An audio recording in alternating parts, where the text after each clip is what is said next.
Ladies and gentlemen, dear friends, it's a pleasure to be here in CPAC. It's my first time Hölgyeim in és uraim, nagyon nagy öröm számomra, hogy itt lehetek CPAC-en, ez az első alkalom a CPAC színpadán. És nagyon örülök annak, hogy tényleg élvezhetem a szólásszabadságot és érezhetem. Protect the border. Szóval mondjuk, hogy a nyugat megvédi a határokat. Ez a cím, ez kicsit emocionálisan hangozhat. És azt gondolom, hogy a határokat ténylegesen érzelmi alapon kell megközelíteni. Azért, mert a határok azok a saját identitásunkról is szólnak. Mielőtt a színpadra jöttem volna, arra gondoltam, hogy vajon az Európai Unió tényleg hajlandó-e arra, hogy megvédje a határait.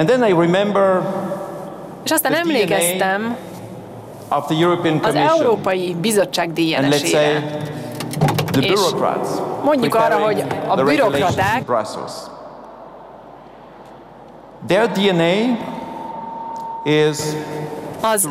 ők azt mondják, hogy a határokat el kell tüntetni, nem az, hogy meg kell védeni. Ők azt mondják a bizottságban, hogy a határvédelmet el kell tüntetni, és lépésről lépésre egységesíteni kell. Azokat a zónákat, ahol az emberek és a javak minden szabadon mozoghat, természetesen a rossz emberek is, az illegális, dokumentum nélküli migránsok. Szóval a válaszom a következő. Nem.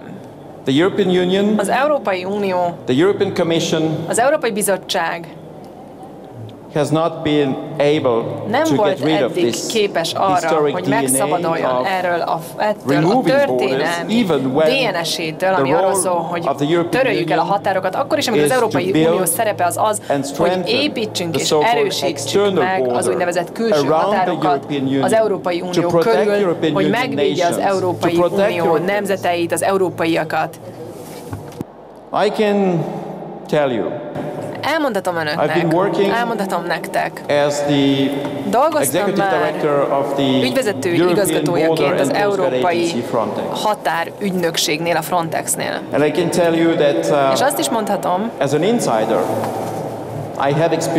hogy insiderként olyan dolgokat tapasztaltam meg, amiket el sem tudtok képzelni. Például az első találkozómon, amikor először találkoztam egy újonnan kinevezett migrációért és belügyekért felelős biztossal, október 19-én, a biztos azt mondta nekem,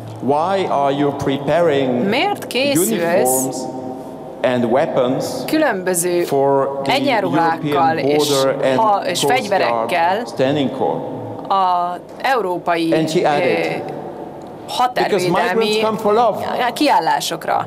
Azért volt ennyire meglepődve, mert azt mondta, hogy hát a migránsok szeretettel jönnek, nincsen szükséged fegyverekre és egyenruhákra. Te munkád, azt mondta, hogy a te munkád, akár tetszik, akár nem az, hogy üdvözöld a migránsokat, mert az Európa egy olyan kontinens, ami nyitva áll, ha tetszik, ha nem, neked határőrként az a feladatod, hogy engedd be a migránsokat. Ledöbbentem. I can tell you other examples. Nagyon sok más példát is tudok mondani. There is in the Brussels bubble a brüsszeli buborékban a kind of van egyfajta fake narrative hamis narratíva. That many people believe uralkodik, ami azt mondja, hogy nagyon sok ember hisz ebben a narratívában akkor is, hogyha néha a nemzetállami kormányok, néhány nemzetállamban a média, a mainstream media, and this fake narrative is ezt az álhír terjesztés. Ez az álhír, ez az, hogy állítólag nem erkölcsös az, hogy megvédjük a határainkat, és hogy korlátozzuk és megakadályozzuk a migránsokat, hogy bejöjjenek az Európai Unióba. Azt mondják, hogy ezek az értékeink, az Európai Unió értékei, és hogyha szeretnéd megvédeni, ha szeretnéd ellenőrizni a határokat, és ha azt akarod mondani valakinek, hogy nem megengeded azt, hogy belépj az Európai Unióba, azt mondják, hogy ez nagyon valószínű, hogy az európai értékek ellen megy. Szóval ez a fajta morális alátámasztása történik ennek a narratívának. De ez a hamis narratíva még tovább megy ennél is. what has been recently said from meghallgatjátok azt, amit nemrég or said by the management of Frontex. A Frontex menedzsmentje mondott. The narrative is, a narratíva az, it is from an operational perspective impossible perspektívából nézve lehetetlen a határok védelme és ellenőrzése. Szóval az egyetlen dolog, amink lehet az Európai Unióban, az az, hogy megszámoljuk az illegális átlépéseket, határátlépéseket, és hogyha szerencsések vagyunk, akkor elkaphatjuk, és az identitásokat, nem tudjuk milyen fajta identitásról beszélünk, de valamilyen adatot esetleg beiktathatunk az adatbázisunkba. És még egy lépéssel tovább megy mindez. Az NGO-k, a civil szervezetek, például ez az én esetemben történt, én mindent elutasítottam, azt mondtam mindenre, hogy nem. Mindez a hamis narratíva, ez nem helyes, és aztán legális alapot találtak, és azt mondták, hogy amit te teszel, az egy visszaélés. A legális meghatározása ennek persze nem létezik, de azt mondják, hogy ez illegális. On the one hand, egyik oldalon there is, in fact, European regulation saying member states of the European Union shall prevent illegal crossings of the external border of the European Union. Illegális átlépés történjen. On the other hand, a másik oldalon, those NGOs ezek a civil szervezetek, many people in the European Commission az Európai Bizottság nagyon sok emberével együtt azt mondják, hogy na jó, de hogyha van mondjuk 200 emberből álló csoport, aki meg akar illegálisan át akar lépni a határt, sosem tudhatod, hogy 1, 2, 5 vagy 10 közülük esetleg menedékkérő. Valóban jogos menedékkérő. Úgyhogy ezért engedni kell. Ez a fajta legális narratíva, amit hallhatunk. But this is not correct, and there are other means to, in fact, properly address asylum. Megvannak a megfelelő módszerei annak, hogy valaki menedéket kérjen legálisan. Még valami, aminek tanulja voltam, ez a fajta az Európai Bizottság történelmi DNS-e a határok lebomlásáról, lebontásáról, ez most már egyre erősebbé válik. Azért, mert mindezt támogatja a woke ideológia. And what do they say?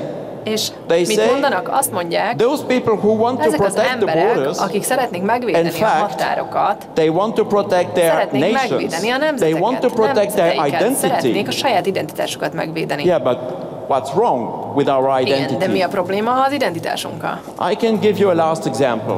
Egy utolsó példát is mondhatok, amikor a Frontexnél dolgoztam. I found out kiderült, that a group of persons working for the agency hogy az ügynökségnél dolgozó emberek egy csoportja a határőröknek egy manuál dolgozott ki, I could not believe what I read nem in the first hittem a szememnek, hogy mit olvasok az első fejezetben. Az első fejezet to welcome arról szólt, hogy new staff of the European Border and Coast Guard. Az európai határvédelemnél új munkaerőt kell fogadni, és itt tényleg arról volt szó, hogy hölgyeim és uraim, ha mellett döntöttetek, hogy határőrök lesznek, vagy ilyenfajta rendfenntartók, akkor valami téves dolog történhetett, hiszen mi tudjuk, és ez tudósok támasztják alá, hogy hogyha you might become violent, racist, etc. Erőszakossá válhatsz, rasszistává válhatsz, és így tovább. De ez a woke fejezete ebben a training manuálban, kézikönyvben azt mondja, hogy ha arra hallgatsz, amit a civil szervezetek és alapjogi civil szervezetek mondanak, akkor meg fognak védeni saját magaddal szembe. Természetesen úgy döntöttem, hogy egészen egyszerűen ezt a fejezetet kiveszem, eltüntetem, de ez csak azért van, hogy megmutassam nektek, hogy a woke elmélet és ideológia most már ezzel a migránsok mellett állást foglaló elmélettel kapcsolódik össze, és ez az a módja annak, ahogy az Európai Unió és főleg az Európai Bizottság a civil szervezetekkel összefogva most próbálják a külső határainkat lebontani. Szóval, mi a jövő? A jövő az, hogy júniusban az európai parlamenti választások lesznek, és azt gondolom, many parties, like nagyon sok Rassemblement National, French Rally, I'm running for. We will win a lot of seats. So the way forward is to send many members of the European Parliament that want to fight against these illegal crossings, that want to fight against this woke ideology, so that again we can be proud of our identities, proud of our nations, proud of being Europeans, proud of our Western civilization. És a nyugati civilizációnkra. Köszönöm szépen.